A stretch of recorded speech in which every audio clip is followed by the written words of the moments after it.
আমার দেওর একসাথেই থাকি, এক বিছনায় থাকি, কারণ আমার শাশুড়ি নাই, আমার ঘরে জামাই নাই, দেওর নাই, মানে আমার শ্বশুর নাই, দেবর আর আমি।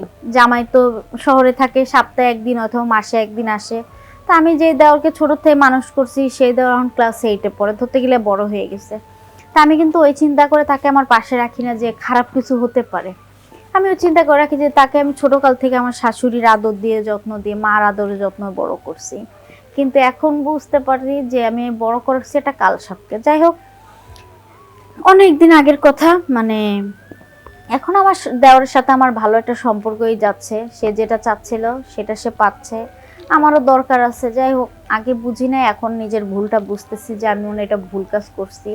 তারপরও কি করব, যখন সে আমার গায়ে হাত দেয় তখন আমি সহ্য করে থাকতে পারি না। আপনারাই বুঝেন, স্বামী পাশে না থাকলে একটা অল্প বয়সের মেয়ের কি চাহিদা থাকতে পারে, ভাত কাপড়ের না, শারীরিক স্বামীর ভালোবাসার চাহিদা থাকে। যাই হোক, একদিন রাত্রে, অনেকদিন আগের ঘটনা, হঠাৎ একদিন রাত্রে আমি স্বপ্ন দেখি কি যে আমার ঠোঁটে কেউ চুমা দিচ্ছে, আমার বুকে কেউ হাত দিচ্ছে, আমার শরীরে কঠিনভাবে মানে খুব আদর করতেছে। তা আমি মনে হচ্ছে স্বপ্ন দেখতেছি। আমি কিন্তু ওইভাবেই আছি যে স্বপ্ন দেখতেছি। আস্তে আস্তে আমার গার জামাটা খুললো, পুরো শরীরের কাপড় খুললো, খুলে যখন মানে মানে ওই পর্যায়ে যেতে গেছে, পর আমি লাফ দিয়ে উঠছি, কিরে এটা কি স্বপ্ন নাকি বাস্তব। উঠে দেখি আমার দেওর, ক্লাস 8-এ পড়ে দেওর। আমার তো পুরো আসমান ভেঙে পড়ছে, কিরে আমার দেওর এই অবস্থা। পরে তো আমি ওকে বললাম, কি তুমি এই অবস্থা কেন? পরে বলে, তুমি চুপ থাকো, তুমি আমার ভাবি, তোমার কাছে আমার তো কিছু না কিছু দাবি আছে। আমি তোমার ভাবি, এটা কেমন? ঠিক আছে, আমি তোমার ভাবি, কিন্তু ভুলে যাও না আমি তোমাকে মার আদর দিয়ে যত্ন করে মানুষ করছি। হ্যালো, আসসালামু আলাইকুম, আমি জেসমিন। আজ আসছি নতুন কিছু বলার জন্য। তো আপনারা অবশ্যই আমার সাথে থেকেন, আমি কি বলতে চাইছি শুনেন, ঠিক আছে? আর শোনার পরে আপনাদের মানে মন্তব্যটাকে অবশ্যই জানায়েন কমেন্ট বক্সে, ঠিক আছে? তো একটা কথা হচ্ছে যে কথা আছে না, দুধ কলা দিয়ে কালসাপ পোষা, তা আমি দুধ কলা দিয়ে কালসাপ পুষছি। আপনারা বলতে পারেন দুধ কলা দিয়ে কি কালসাপ পুষছি? মানুষ নামে কালসাপ পুষছি। যে কালসাপ আমাকেই সবল দিছে, সেটা হচ্ছে এই কালসাপটা আর কেউ না, আমার নিজের আপন দেওর।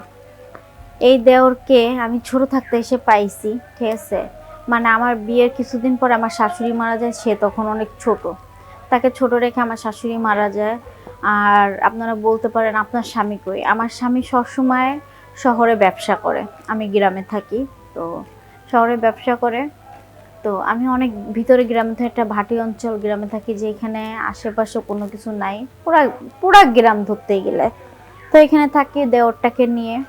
তো আমার শ্বশুরও নাই, শাশুড়ি নাই, দেবর আর আমি আর আমার স্বামী। তো আমার স্বামী তো ঢাকা শহরে শহরে কাজ ব্যবসা করে। সে সপ্তাহে একদিন মাসে একদিনের উপর আসে। তো যাই হোক, আমার এই ছোট্ট দেওরটাকে আমি তিলে তিলে মানুষ করি, অনেক কষ্ট করে তাকে সন্তানের মতন মানুষ করে গড়ে তুলি। তো আমার দেওর এখন ক্লাস 8-এ পড়ে। তো আমার এই ক্লাস 8-এ পড়া দেওরটা যে এই কাজ করতে পারে আমি জানতাম না। তার ভিতরে যে মানে তার ভাইয়ের সেন্স এই ক্লাস 8-এ পড়া ছেলের মধ্যে যে এরকম সেন্স আসছে আমি বুঝতে পারি নাই। তো আমি আমার দেওর একসাথেই থাকি, এক বিছনায় থাকি, কারণ আমার শাশুড়ি নাই, আমার ঘরে জামাই নাই, দেওর নাই, মানে আমার শ্বশুর নাই, দেবর আর আমি। জামাই তো শহরে থাকে, সপ্তাহে একদিন অথবা মাসে একদিন আসে। তো আমি যে দেওরকে ছোট থেকে মানুষ করছি সেই দেওর এখন ক্লাস 8-এ পড়ে, ধরতে গেলে বড় হয়ে গেছে। তা আমি কিন্তু ওই চিন্তা করে তাকে আমার পাশে রাখি না যে খারাপ কিছু হতে পারে। আমি ওই চিন্তা করে রাখি যে তাকে আমি ছোটকাল থেকে আমার শাশুড়ির আদর দিয়ে যত্ন দিয়ে মার আদরে যত্ন বড় করছি।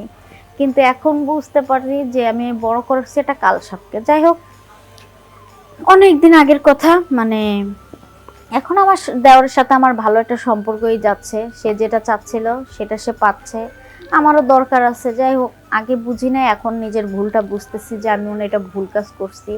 তারপরও কি করব, যখন সে আমার গায়ে হাত দেয় তখন আমি সহ্য করে থাকতে পারি না। আপনারাই বুঝেন, স্বামী পাশে না থাকলে একটা অল্প বয়সের মেয়ের কি চাহিদা থাকতে পারে, ভাত কাপড়ের না, শারীরিক স্বামীর ভালোবাসার চাহিদা থাকে।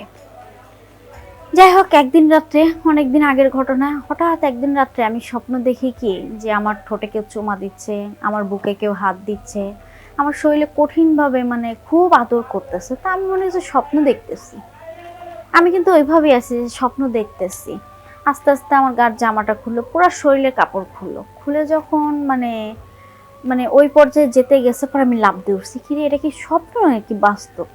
উঠে দেখি আমার দেওর, ক্লাস 8-এ পড়ে দেওর। আমার তো পুরো আসমান ভেঙে পড়ছে, কিরে আমার দেওর এই অবস্থা। পরে তো আমি ওকে বললাম, কি তুমি এই অবস্থা কেন?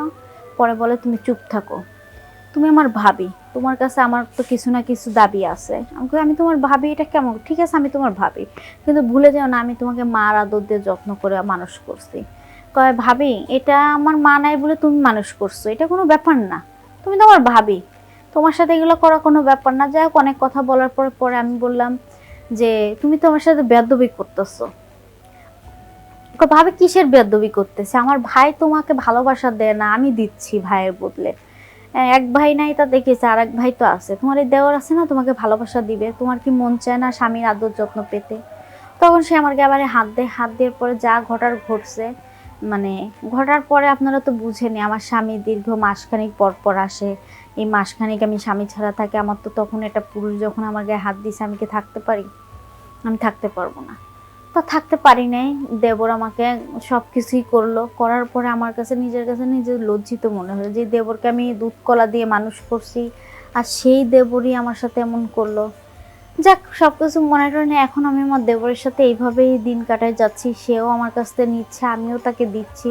কি করে বাধ্যতা, সে তাকে যদি আমি না দিই তাহলে সে নানা রকম কথা বলে। আর আমারও স্বামী নেই সাথে। তো আমি মনে করি কি, যেসব ভাইয়ারা বউদেরকে থুয়ে বাইরে থাকেন, এসব ভাইয়ারা ছোট ভাইয়ের কাছে রেখে বউকে কখনো আসবে না আমার মতন। যেমন আমার স্বামী তার ভাইয়ের কাছে এসে সে তার ভাইয়া আমার সাথে যা করতেছে, মানে আমি সমাজের কাউকে বলতেও পারবো না। আজ আপনাদেরকে বললাম, আপুরাও দয়া করে ভাইয়ারা যেখানেই কর্মপথে থাকে সেইখানে আপনারা চলে যাবেন, কখনো দেওরকে নিয়ে আপনারা থাকবেন না। একা থাকবেন ঠিক আছে, কিন্তু দেবরকে নিয়ে থাকেন না। আশা করি আপনারা আমার কথাটা বুঝছেন। আমি যেই অত্যাচারিত হয়েছি, আপনারা সেই অত্যাচারে অত্যাচারিত হইেন না। আশা করি আমার কথা যদি আপনাদের ভালো লেগে থাকে তাহলে অবশ্যই কমেন্ট বক্সে জানান। খুদা হাফেজ।